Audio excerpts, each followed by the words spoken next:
Welcome to the deep dive. We take a whole bunch of sources, articles, books, you name it, and basically give you the inside track so you sound like the smartest person in the room. Yeah, we do the reading so you don't have to. Exactly. And look, we've all been there, right? Standing in front of a closet, holding up some old t-shirt, maybe a concert ticket stub, having that mini existential crisis. The big question. Does this spark joy? That phrase. Yeah. Tokimeki. It's amazing how that specific Japanese idea, that sort of heart-fluttering feeling, just exploded into Western culture. It really did. And it all came from one person, Marie Kondo, who, just a couple of decades back was this really passionate, but maybe kind of niche college student. Studying the sociology of cleaning, of all things. Right. So today we're doing a real deep dive into Marie Kondo. And this is so much more than just like a tidying method. Oh, way more. We're looking at the whole picture, her unique background, the sort of mystical, spiritual side of how she developed this. The actual mechanics, like the step-by-step process that made her famous globally. And the massive media empire she built, the business side. Plus, and this is maybe the most interesting part now, her recent shift, this philosophical change she's talking about, this idea she calls karashi, meaningful living. Right, so the sources we're using for this, they cover pretty much everything. Her life, her career, the whole phenomenon. We're analyzing how she took this, basic household chore, tidying up, and turned it into this life-changing philosophy, almost a ritual. And the scale is just wild. We're talking over 14 million books sold. Translated into, 44 languages? More. At least 44. And then the Netflix show hitting 190 countries. Instantly. Yeah, she was born in 1984, and by 2015, Time magazine had already named her one of the 100 most influential people. It's kind of staggering, really. One of the most globally recognized Japanese figures. Okay, so here's the mission for you listening. We're not just going to tell you how to KonMari your sock drawer. Although we might touch on socks. Yeah. They're important. Okay, maybe the socks. But we want to unpack why it works. Where does that spiritual power, that feeling actually come from? And what does this new phase, this sort of post-perfectionist idea of karashi, what does that mean for people, maybe for you, trying to live a more intentional, meaningful life? All right. Let's get into it. This is a fascinating story. So, to really get why the KonMari method resonated so deeply around the world, you absolutely have to start at the beginning. Because Marie Kondo wasn't just, interested in tidying. No, it sounds like she was completely obsessed, devoted to it, from when she was tiny. Incredibly young, age 5. Think about that. Most kids are playing with dolls or trucks. And she's reading lifestyle magazines. Exactly. Her mom gave her these magazines, ESSE, Orange Page, popular Japanese lifestyle mags. And apparently she just dove right in. She grew up in Koto Ward in Tokyo, and she was immediately drawn to organization. Did she try other methods first? Yeah, she looked into things like feng shui, which was big in Tokyo then. But she said she felt those systems, based on location, they didn't really tackle the main problem. Which was? Just the sheer volume of stuff and her attachment to it. Okay, so this intense focus just kept growing. Oh yeah, it really ramped up in elementary school. The sources tell this amazing story. She went to Chu Ward Hisamatsu Elementary School, and she actually nominated herself for the tidying committee. Voluntarily? Totally voluntarily. And get this, apparently, she actually preferred organizing the classroom bookshelves during gym class. Instead of playing dodgeball or whatever. Right. She chose organizing over playing. That tells you something about her personality from way back. Wow. Okay, so how does that level of personal intensity become a system anyone can learn? Well, the next big step came in middle and high school. She went to a place called Ferendo Gakuen, which was a Quaker girls' school. And the real turning point, the catalyst, was when she read a book at age 15. What book was that? It's called The Art of Discarding by Tatsumi Nagisa. The Art of Discarding. Okay, and this book apparently advocates a pretty ruthless approach, get rid of almost everything. Uh-oh. For someone already obsessed. Exactly. Reading it sent the teenage Kondo into these intense, non-stop tidying binges. Just discarding. How did her family react to that? They were not pleased. They started calling her a discarding machine. They got genuinely worried she'd throw out, important papers or things they needed. So what did they do? Eventually, they actually issued a formal no tidying order in the house. Basically, stop throwing our stuff away. Wow. A tidying ban. I can just picture the family meetings. Right. But this period, this obsessive focus on discarding, trying to follow this external rule of less is more, It actually led directly to the absolute core story of her whole philosophy. A crisis. The crisis and the revelation. Yeah. So she's 15. She's in the middle of one of these marathon discarding sessions, pushing herself relentlessly. And she just hit a wall. Physically, mentally. She described it later as basically having a nervous breakdown. She actually lost consciousness. Passed out from tidying. Passed out for 2 whole hours. Whoa. And when she woke up. That's when everything changed. It was this, mystical experience. Visionary, almost. Yeah. She said she heard this voice. A voice. Yeah, a mysterious voice, she called it, like the god of tidying. The god of tidying. Okay. And this voice told her she was doing it all wrong. It said, don't focus on getting rid of things.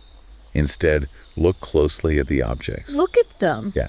And she said, in that moment, the things around her seemed like they were shining, glowing almost. So what was the big realization then? It was a total paradigm shift. She realized her whole focus had been negative. It was about discarding, about loss, about what not to have. Right. And this experience, this voice, showed her the real path was affirmation. It was about choosing what to keep. The message was, we should not think about what to throw away, but what to keep. So that's the switch. Positive selection, not negative elimination. Precisely. And that is the moment Tokimeki was born. Which we know is spark joy. But you said earlier the Japanese word is deeper than that. It really is. Tokimeki literally translates to something like heart throbbing or fluttering. It's the word you'd use for that physical sensation, that excitement when you're falling in love. So it's not just, oh, this is nice. It's a real visceral feeling. Exactly. And that's the genius, right? The KonMari method throws out all the external rules, like, have I used this in a year? Or does this fit? Instead, the only standard that matters is that deep internal emotional resonance. Does it make your heart flutter? It's totally personal, totally intuitive. That's a radical shift from most organizing advice. Completely. And what's amazing is how quickly she started turning this personal revelation into a business. While still in college. Yeah. She was studying sociology at Tokyo Women's Christian University. And in her sophomore year, age 19, she launched her consulting business. 19. And people loved it. Her approach was so different. Word just spread like wildfire. She apparently built up a huge waiting list really fast, just through word of mouth. So she was already combining the passion with like a structured approach. Definitely. And the academic side was there too. Her graduation thesis wasn't just some fluff piece. It actually explored the social meaning of tidying and cleaning, specifically looking at it through a gender lens. Interesting. So yeah, the foundation wasn't just this mystical moment. It was backed up by structured sociological thinking, even then. Okay, so that origin story is clearly rooted in something deeply personal, almost mystical. But the KonMari method became this global phenomenon. And its power isn't just self-helmed fluff. No, not at all. It's so effective, I think, because it's deeply woven into these ancient Japanese spiritual traditions. Yeah. That's a huge part of why it feels so resonant, even if people don't consciously recognize it. Right. You mentioned the spiritual foundation. Where does that come from primarily? A lot of it traces back to her time working as a miko, A miko, what's that? a shrine maiden. She actually served at a Shinto shrine for 5 years during high school. 5 years. That's a serious commitment. It is. And that experience in the Shinto tradition, it's absolutely fundamental to this core idea in her method. Reverence for objects. Treating your belongings with respect. Okay, let's break down that Shinto influence a bit. What's the core belief there? Well, a central concept in Shinto is Yayorozu no Kami. It's the belief that divine spirits, kami, exist in everything. Not just trees and rivers, but also in man-made objects. Your clothes, your books, even, a humble paperclip. So everything has a kind of spirit. In a sense, yes. Yeah. And if you truly believe that, if you internalize that idea, it completely changes how you relate to your possessions. You naturally treat them with more respect. And that's where the thanking comes in, thanking items before you discard them. Exactly. You're acknowledging their service, respecting their spirit before ritually letting them go. It's not just tossing something in the bin. That reverence, does it show up in other practical ways in the method? Oh, definitely. Things that might seem a little quirky to someone unfamiliar with Shinto practices, like the sources mention how she advises people to formally address the house before they start tidying. Adjust the house, like talk to it. Sort of. Yeah. Kneel down, close your eyes, maybe meditate for a moment. It's about showing respect to the space and everything in it. It mirrors traditional Shinto purification rituals. Okay, that makes more sense in context. Yeah, and even smaller things, like sometimes suggesting using salt for purification when discarding certain items. That's another echo of her Miko background. And there's another belief, too, about objects getting older. Right, Tsukumogami. It's this fascinating folk belief that objects, especially tools or household items, can acquire a spirit or soul after they've been around for a long time, maybe 100 years. So it's not about hoarding old stuff. No, it's about acknowledging that the things we live with are, in a way, active participants in our lives. They have a history, a presence. Again, it fosters reverence. It's not just Shinto, though, right? You mentioned the philosophy is eclectic. Definitely. There are strong Buddhist influences woven in there, too, like the concept of enji, Which is? interdependence, the idea that everything is connected. In this context, it supports the notion that your inner state, your peace of mind, is directly linked to your external environment. Specifically, how you relate to your objects really impacts your inner well-being. Okay. And what about Matanai? I've heard that term. Matanai. That's a huge concept in Japanese culture, often linked to Zen Buddhism. It's basically a sense of regret concerning waste. So, like, waste not, want not. It's deeper than just being frugal. It's about respecting the inherent value of things, being grateful for their purpose and the resources that went into making them. This connects directly back to thanking items when you discard them. You're acknowledging their value even as you let them go. That really ties into modern concerns about sustainability and fast fashion, doesn't it? Absolutely. If you embrace Matanai, you become much more conscious about what you acquire in the first place. Because discarding isn't casual, it's a meaningful act. And this relates to the idea of actually touching everything. Yes, that's where teat comes in. Teat. It literally means something like placing one's hand on something. Historically, it's connected to concepts of healing or transferring energy through touch. So when KonMari insists you physically handle every single item. It's not just about seeing it. It's about connecting with it physically. Using that touch to really discern the Tokimeki, that emotional resonance. You have to be fully present with the object, and touching facilitates that. Beyond the specific religious ties, are there broader Japanese aesthetic ideas at play too? For sure. Things like wabi-sabi. Finding beauty in imperfection. Exactly. And simplicity, naturalness, a kind of rustic restraint. When you've decluttered and only kept the things you truly love, you naturally appreciate their simple beauty more. The aesthetic itself becomes calmer, less cluttered. And mono-no-aware. Mono-no-aware. It's a sensitivity to the transience of things, an awareness that everything is impermanent. The things we own will eventually fade, break, or leave our lives. That sounds a bit sad. It can be poignant, Yeah. but it also makes the act of choosing to keep something right now, affirming its value in the present moment, even more powerful. You appreciate it because you know it won't last forever. We should probably add, though, Kondo herself has kind of downplayed the direct Shinto link sometimes. Yeah, she has. Yeah. She's pointed out her spirituality is more eclectic. She's into New Age stuff too, like using crystals, meditation. And she draws on other disciplined Japanese traditions like Kado, which is flower arranging, and Chado, the tea ceremony. Yeah. They all involve mindfulness and appreciation of form. So it's a synthesis, really. Exactly. She took all these deep streams of Japanese thought, spiritual, philosophical, aesthetic, and brilliantly synthesized them. She didn't just write another organizing book. She injected millennia of intentionality into the very ordinary, mundane task of sorting through your stuff. And that synthesis, that depth, is maybe what elevates it from just a tidying method to something that feels genuinely life-changing for so many people. I think that's absolutely right. It turns a chore into a ritual. Okay, we've explored the fascinating backstory, the spiritual and philosophical roots. Now let's get down to the brass tacks. The method itself. What are the core principles? Right, the 6 pillars of KonMari, and the first big thing to understand is how fundamentally different it is from most Western organizing advice. How so? Traditionally, we organize by location, right? You clean the bedroom closet, then the kitchen cupboards, then the garage. Yeah, room by room. KonMari throws that out. The absolute core shift is organizing by category, but we'll get to that. First things first, pillar number 1. Okay, pillar 1. Commit to tidying. Seriously, commit. This isn't a casual weekend project. She calls it a special all-at-once event, the Tidying Festival. A festival. I like the sound of that. Less daunting than massive decluttering project. Exactly. The Japanese term is ikini, meaning all at once. It has to be a concentrated effort, not gradual. You don't do one drawer today, one shelf next week. Why is that so important? Why not just chip away at it? Because chipping away doesn't create lasting change. You tidy a bit, it gets messy again. The festival approach, this intensive burst, is designed to create such a dramatic shift in your environment all at once that it actually changes your mindset permanently. You experience the afterstate so profoundly that you can't go back. How long does this festival take? Are we talking a weekend? Probably longer for most people. The sources suggest it could be anywhere from a few really dedicated weeks up to... Well, to 6 months. Wow. Okay, that sounds intense, especially if you have, a job. Yeah, a life. It is intense.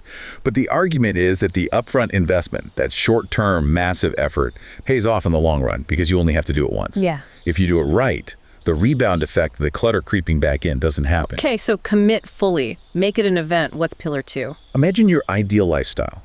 This is crucial, and it comes before you touch anything. Before you even start sorting. Absolutely. You have to sit down and really visualize, what kind of life do I want to live in this space? What does it feel like? What activities do I want to do here? How do I want to feel when I walk in the door? So it's not just about having less stuff. It's about the why. Exactly. This vision becomes your ultimate filter. If you skip this step, you're just discarding things aimlessly. But if you have that clear picture, maybe it's, I want a calm space to read, or I want to host friends easily, then every decision about what to keep becomes anchored to that goal. Does this object support the life I'm trying to build? That makes sense. It gives you a benchmark. Okay, pillar 3. Finish discarding first. This sounds obvious, but it's critical. You must complete the entire process of deciding what to keep and letting go of the rest before you even think about where to put things or buying organizing bins. Why is that sequence so important? Well, 2 main reasons. First, simple logistics. You can't possibly know what kind of storage you need until you know exactly how much stuff you're actually keeping. Buying containers beforehand just leads to more clutter. Right, putting the cart before the horse. Exactly. And second, there's a really important psychological lesson here. When you finish discarding everything first, you're confronted with the sheer volume of what you're letting go. Seeing those piles can be, well, painful, but it's a powerful lesson about your past habits, your consumption patterns.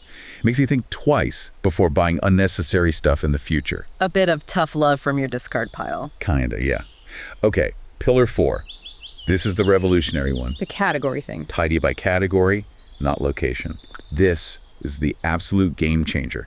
Instead of cleaning the bedroom, you gather every single item of a specific category from everywhere in your house and pile it all together. So like all the clothes, not just from the closet, but the laundry, the storage bins, the coat rack, everything. Everything. All in one place. Same for books, papers, everything else. Why? What does that achieve? It forces you to confront the true volume of what you own in that category. Tidying just one closet might make you feel good, but you don't realize you have, say, 50 t-shirts scattered across 5 locations. Seeing it all together makes the excess undeniable. Exactly. It helps you identify duplicates instantly. It forces you to compare items side by side and choose your absolute favorites rather than just keeping things because they happen to be in a certain drawer. It shocks the system. Okay, that makes a lot of sense. Leads right into pillar 5, I imagine. Yep, follow the right order. Because Yeah. tackling categories randomly would be overwhelming. You need to build up your decision-making muscle, your spark joy detector. Please start easy and work your way up. Precisely. The order is very specific, and it's designed as a kind of emotional training. You start with clothes. Why clothes first? Generally, they have the lowest emotional attachment for most people compared to other categories, so it's easier to practice making those spark joy decisions. Okay, clothes first, then. Then books. A bit harder for many people. Definitely harder for me. Right. After books comes papers. These are mostly functional, so it's more about practical need than deep emotion usually. Get rid of most of them, I bet. Pretty much. Then comes kimono, miscellaneous items. This is a big category, kitchen stuff, bathroom supplies, gadgets, hobbies, tools, everything that doesn't fit the other main groups. Okay, that sounds like a monster category. It can be. And finally, only when your spark joy sensitivity is really sharp, you tackle the last and hardest category, sentimental items. Photos, letters, mementos. Exactly. The things that are pure emotion. You leave those until the very end, when you've honed your ability to know what truly matters for your ideal future life. That progression makes sense. Training wheels first. Exactly. Which brings us to the final pillar, the heart of it all. Pillar 6. Let me guess. Ask yourself if it sparks joy. Tokimeki. This is it. For every single item you hold, after you've gathered the category, you ask that question. And it's about the feeling, that flutter. Yes, You trust your gut reaction, that physical sensation. It's not an intellectual exercise. You hold it, you feel it, and critically, you're choosing what to keep. Not what to throw away. Right. It reframes the whole process. It's not about loss or deprivation. It's about actively selecting the items that will support your ideal life, celebrating them. It's an affirmation of your future, not a mourning of your past. So those 6 pillars are the philosophical framework. But when people think KonMari, they often picture something very specific. Ah, yes. The folding. The vertical folding, it's like her signature move. Totally. It's instantly recognizable. If you've seen any KonMari content, you know that distinctive way of folding clothes so they stand up in the drawer. Yeah. She calls it the filing system. Okay, but let's be honest. It looks time-consuming. Okay. Folding every t-shirt into a tiny rectangle, does it actually pay off for the average person? The sources and millions of converts would argue yes, absolutely. The time you invest in folding pays back dividends every single day when you interact with your drawers. How so? Well, the technique itself involves folding clothes into these small, compact rectangles that can stand up on their own edge, like files in a filing cabinet. The immediate benefit is visibility. You open the drawer, and you can see every single item at a glance. No more digging through stacks. No more forgetting about that sweater hidden at the bottom. Yeah, I hate the digging. That's a definite plus. It eliminates the digging. It actually minimizes wrinkles compared to stacking. And get this, the sources estimate, it can save somewhere between 20 to 40% of the physical space in your drawer. Really? That much? Apparently so. Because you're utilizing the vertical height efficiently. But also remember the spiritual side. The folding itself is part of the ritual. How? She teaches that as you fold, you should smooth the fabric with your palm. It's a conscious act meant to transfer your energy, your care, into the clothing. Connects back to that teat idea, the healing touch. So folding is like appreciating the clothes. In a way, yes. Treating them with respect. She even suggests leaving a little space in the drawer, not packing things too tightly so the fabric can breathe.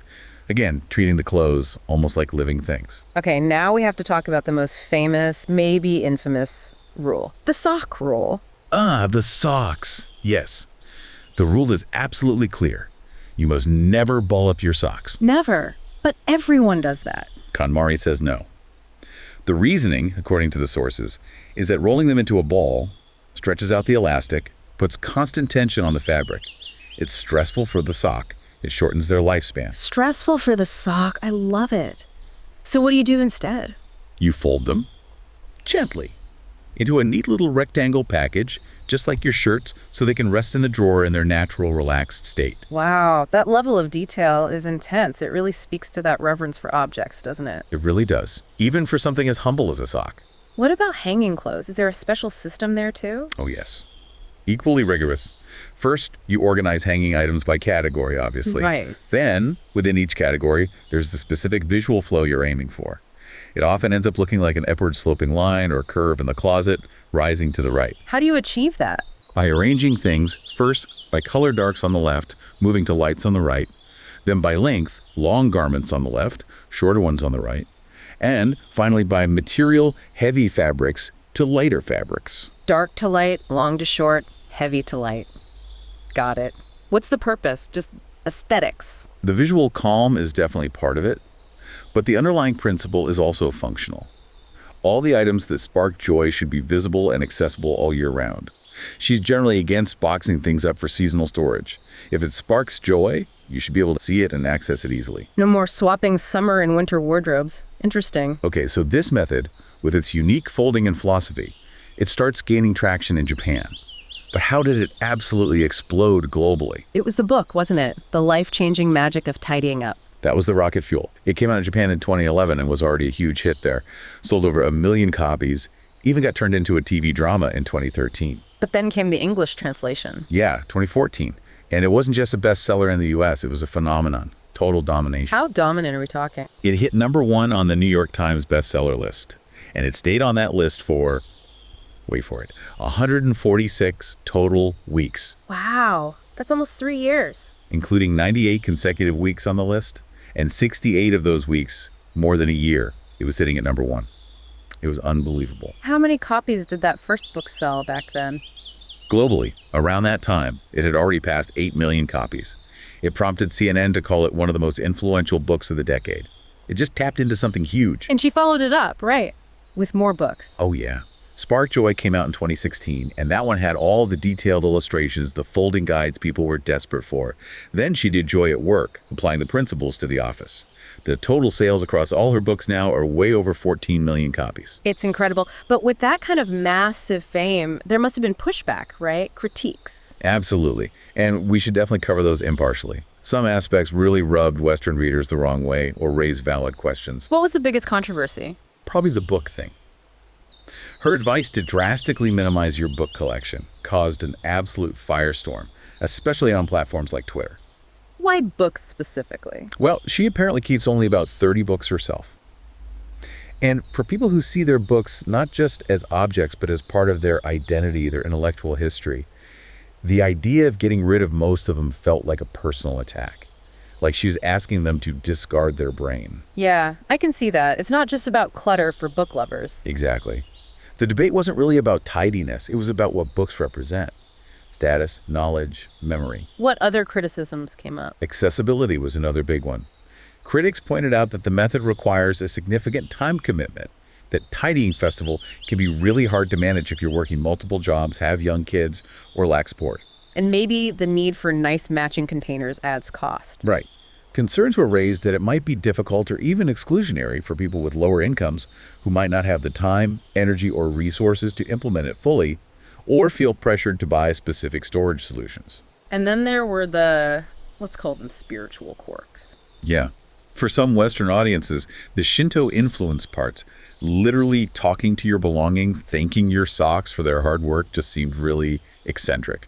Maybe a bit silly or woo-woo. Even though, as we discussed, that reverence is actually central to the method's deeper power. Exactly, but taken out of its cultural context, it could seem odd. So yeah, massive success, but definitely not without its critics and controversies. Okay, so the books made her a household name, an authority.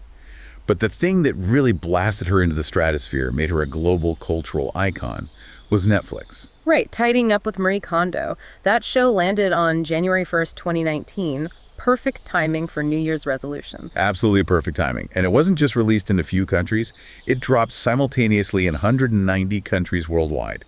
Instantly global. And the format was pretty smart, wasn't it? It wasn't just her talking. No, it was very hands-on. Each episode followed Marie, usually with her interpreter Mari Ida, who became quite famous herself. Yeah, she was great. As they went into the homes of diverse American families and helped them through the whole KonMari process. You saw real people dealing with real clutter. Like that family drowning in holiday decorations trying to figure out if a ceramic Santa sparked joy. Exactly. Yeah. Or the couple trying to merge 2 households worth of stuff into one tiny apartment. It made the method feel relatable, watchable. You saw the struggles and the transformations. And the impact was immediate, right? Like measurable. Oh, astonishingly immediate. Online searches for KonMari method and Marie Kondo just exploded. Way beyond even the buzz from the book launch in 2014. This wasn't just a trend anymore. It felt like a genuine cultural moment. And it had real-world consequences, didn't it? For places like thrift stores. Massive consequences. Yeah. The sources call it a verifiable charity boom. Organizations were completely swamped. Goodwill in the D.C. area reported something like a 66% increase in donations just in the first week of January 2019. 66% in 1 week. That's insane. Totally insane. Yeah. It fundamentally changed things for thrift stores everywhere, at least for a while. Charity shops in the UK said they were just overwhelmed. And people were actually doing the method before donating. Apparently. Yeah. Many shops reported getting bags and boxes where the clothes were already folded in the KonMari vertical style. People weren't just dumping stuff, they were going through the whole intentional process first. Wow. And the show itself, critically, people liked it. Yeah, it was generally well received. Got an 81% on Rotten Tomatoes. Reviewers really focused on her personality. How so? They loved her gentle, empathetic vibe. Several reviewers actually compared her calm, kind, non-judgmental approach to Fred Rogers, Mr. Rogers. High praise. Definitely. Did it win awards? It got nominated for 2 Emmys in 2019, Outstanding Structured Reality Program and Outstanding Host. Didn't win those, but the recognition was significant. And she did a follow-up show, too. Yes, in 2021, Sparking Joy with Marie Kondo. This one was interesting because it expanded the scope. Beyond just homes. Yeah, she worked with small businesses, community centers, showing how the philosophy could apply more broadly. And it was filmed during the pandemic, while she was pregnant with her 3rd child, which added another layer. Did that one get recognition? That one actually won a Daytime Emmy Award in 2022 for Outstanding Lifestyle Program. So, yeah, continued success on screen. It's amazing how the language stuck to "Does it spark joy" became, well, a meme. A massive global meme. Time magazine even included it in their top 10 memes of 2019 list. And her name. People started using condo as a verb, like, I need to condo my closet. Exactly. KonMari method got trademarked. Her name literally became synonymous with tidying or organizing, often with that hint of ruthless decluttering. It's incredible linguistic penetration. So with this level of fame, the business side must have gotten pretty sophisticated. Oh yeah, it evolved way beyond just book royalties and consulting fees. KonMari Media, Inc. became a serious operation. Was it still independent? Well, in August 2019, a major move happened. Rakuten, the huge Japanese e-commerce company, acquired a majority stake in KonMari Media. Ah, okay. Big corporate backing. Exactly. And her husband, Takumi Kawahara, stepped in as CEO to manage the growing business. And they moved into retail, right? Selling products. Yes, the KonMari online shop launched in November 2019. This caused a bit of stir too. Why? Seemed like a contradiction. The queen of decluttering, selling stuff. Some people saw it that way. But the framing was careful. It wasn't just random merchandise. It was positioned as products that personally sparked joy for Kondo herself. Highly curated items. That kind of things. A whole range. From like $8 ceramic chopstick rests up to really high-end stuff like $200 plus leather slippers. Categories focus on tidying tools, beautiful tableware, aromatherapy, wellness items, things to enhance that ideal lifestyle. And partnerships. Did they team up with retailers? Yeah, a big one was in 2021 with the Container Store. They launched an exclusive collection of over 100 KonMari branded products. What was notable about that collection? The emphasis on materials. Lots of sustainable stuff. Rattan, bamboo, ceramic. It tied back nicely to that Montanai idea of respecting resources and conscious consumption. It wasn't just plastic bins. Okay, that makes sense strategically, but maybe the most powerful part of the business engine is the training, right? Certifying other consultants. Absolutely. The KonMari Consultant Certification Program, launched back in 2016, is huge. This is how the method gets scaled globally, person to person, and how they maintain quality control. Is it easy to become a certified consultant, like a weekend course? Definitely not. It's a serious investment and a rigorous process. The sources say it costs about $2,500 for the initial training, plus you have to pay a $500 annual fee to stay certified. Okay. Pricey. What does the process involve? It's intense. There are 7 stages. You have to read all her books, obviously. Then you have to completely KonMari your own home and submit photographic proof. Proof. What? Yeah. Then you attend an intensive 3-day course, which is like 14 plus hours of instruction. After that, you have to conduct at least 10 practice tidying sessions with real clients, documenting them. And finally, you have to pass a written exam. That's a lot. That really vets people. Totally. It ensures the consultants deeply understand the method, not just the folding. And that rigorous standard allows them to maintain the brand's premium value. How many certified consultants are there now? As of fairly recently, the sources suggest over 900 worldwide. But they're not everywhere, like only about 35 in the whole UK, for example. It's still quite exclusive. And they can charge good rates, I assume. Yeah, easily upwards of $100 an hour. It's created a whole new professional niche globally. And they keep training these consultants, keeping them connected to the core philosophy? Definitely. They even launched this advanced retreat recently in August 2024 called Japan Through Kondo's Eyes. It actually takes consultants to visit spiritual sites in Japan, like the Eyes Grand Shrine. Connecting back to her Miko roots. Exactly. It shows they're committed to transmitting the deeper philosophical and spiritual underpinnings, not just the practical techniques. It's about the whole package. Okay, so we've seen the rise, the method, the empire, but now we get to this really interesting recent chapter, the evolution of Marie Kondo herself. Yeah, this is fascinating. Life changes, right? Yeah. She moved to the U.S., lived in Palo Alto, then L.A., and she had 3 kids. When were her kids born? First in 2015, the second in late 2016, and her third child arrived in April 2021. Okay, so 3 young children. That tends to change things, especially your ability to maintain a perfectly tidy home. Understatement of the year. And this is where the narrative shifts, because the reality of parenting 3 kids while running a global brand inevitably collided with the image of, pristine minimalist perfection, often associated with KonMari. And this led to that big headline moment in 2023. Exactly. January 2023. She did an interview with the Washington Post, and she made a comment that just went viral globally. What did she say? She admitted that, after his 3rd child, her house was often messy. And then she dropped the bombshell phrase.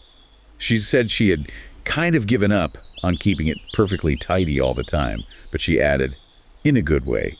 Kind of given up. Oh boy, I can see how that would make headlines. Oh, it exploded.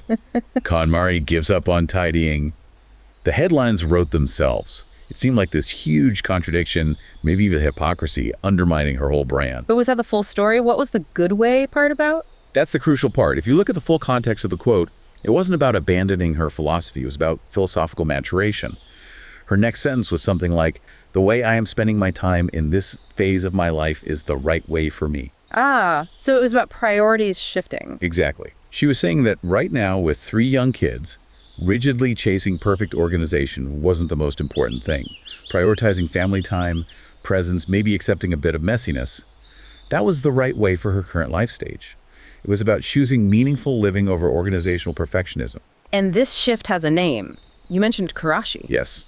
This evolution is really crystallized in her 2022 book, which is quite different. It's a beautiful, full-color guide called Marie Kondo's Karashi at Home. And Karashi is the key concept now. What exactly does Karashi mean? It's a Japanese word that's hard to translate perfectly, but it basically means way of life or lifestyle. It encompasses this idea of living mindfully, meaningfully, finding joy in the everyday moments and routines. It's much broader and more holistic than just tidying. So tidying becomes what? A tool. Exactly. Under the Karashi philosophy, tidying isn't the end goal. It's a tool you use to create the space and mental clarity needed to live your ideal Karashi, your ideal way of life. The focus shifts from the state of your drawers to the state of your soul almost. And how does this show up in her life now based on what she shares? Well, she talks a lot more about activities that contribute to this mindful daily life. Things like starting gardening projects, doing craft like felting with her kids, exploring the ritual of green tea, appreciating traditional crafts, and just emphasizing simple family time. So it's less about the perfectly folded shirts and more about enjoying the life those shirts allow you to live. That's a great way to put it. The core insight seems to be that the ultimate purpose of getting organized wasn't just to have a tidy house. It was to free up your time, your energy, your mental space, so you could actually engage more fully in your Karashi. So when she has to choose between, say, perfectly folding the laundry and reading a story to her kids, the story now sparks more joy. The Karashi takes precedence over the KonMari perfection. a lot of people probably found that really relatable, maybe even liberating. Hugely liberating. Yeah. It felt authentic, like she was acknowledging the realities of life, especially parenting, and showing how her philosophy could adapt and mature along with her own life experiences. And she's continuing down this path, exploring Karashi further. Seems like it. She announced a 2-book deal in 2024, specifically to dive deeper into the Karashi philosophy. She called them her most personal books yet, so the evolution continues.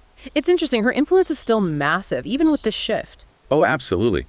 Academics are still studying the KonMari method for its impact on things like sustainable consumption and the circular economy. That idea of conscious discarding is really relevant there. And the ultimate sign of cultural significance? She's literally ending up in school textbooks. Sources say she's being featured in Japanese high school English textbooks starting in 2024. Wow. Teaching kids English using Marie Kondo's philosophy. Right. It shows her ideas are considered foundational, important cultural concepts for the next generation to understand. Her legacy seems pretty secure, even as it evolves. #outro. So we kick this off with that simple, now iconic question. Does this spark joy? Yeah. And we've traced Marie Kondo's incredible path from this uniquely intense childhood obsession with tidying. Right, through that almost mystical epiphany she had at 15. Which transformed into this globally recognized method, scaled up through publishing records that were just unbelievable, and then boom, Netflix making her a household name everywhere. And her method, at its core, really did introduce some fundamental shifts in how we think about our stuff, didn't it? Absolutely. 3 big ones, I think. First, shifting from tidying room by room to tidying by category. That was huge. Yeah, confront the volume. Second, changing the focus from deciding what to discard, which is negative, to choosing what to keep, making it positive. That's firming your choices. And third, moving the standard of judgment away from external rules like, have I used it lately? Right. To that purely internal emotional response. Does it spark joy? Trusting your own feelings about your possessions.